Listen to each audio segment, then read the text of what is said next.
Înainte să facem încheierea cu rugăciune, aș vrea să ne gândim la Daniel.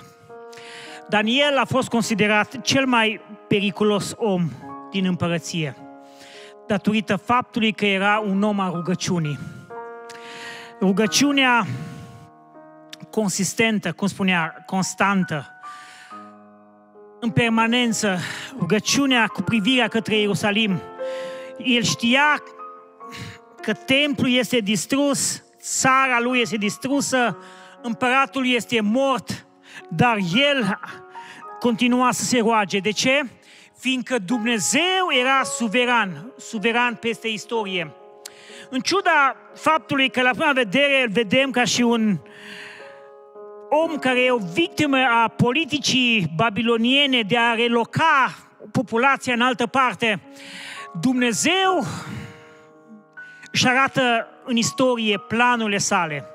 Adică ei s-au fi gândit, nu mai există Israel, nu mai există împăratul lui Israel, nu mai există, cu alte cuvinte, templul lui Israel, adică este moartea unei națiuni.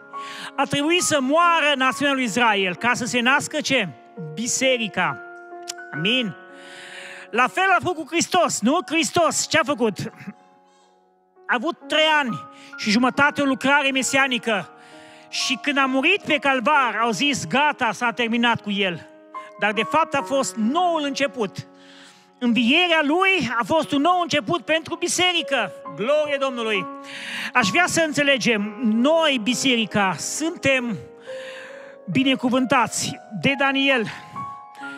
Spunea cineva în America, acum câțiva ani, au vrut să-l copieze pe Daniel.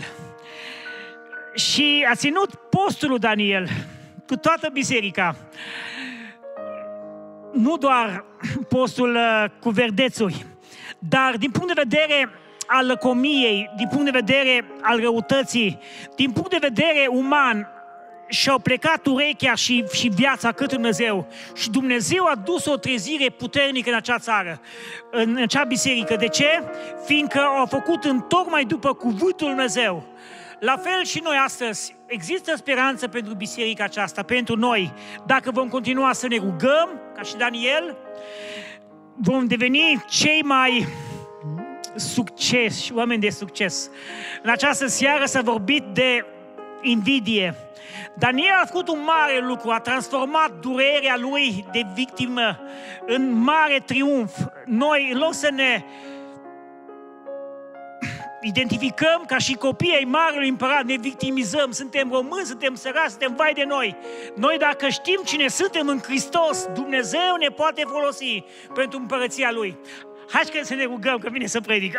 Să ne rugăm ca Domnul să dea binecuvântare săptămâna aceasta peste voi, peste ființa voastră și să creștem mai mult în Hristos, să creștem mai mult în adevăr și să înțelegem, cum spuneam frații înainte, împărăția lui Dumnezeu este veșnică, este durabilă, este importantă și este vie. Amin? Ne rugăm cu toată biserica. Aleluia!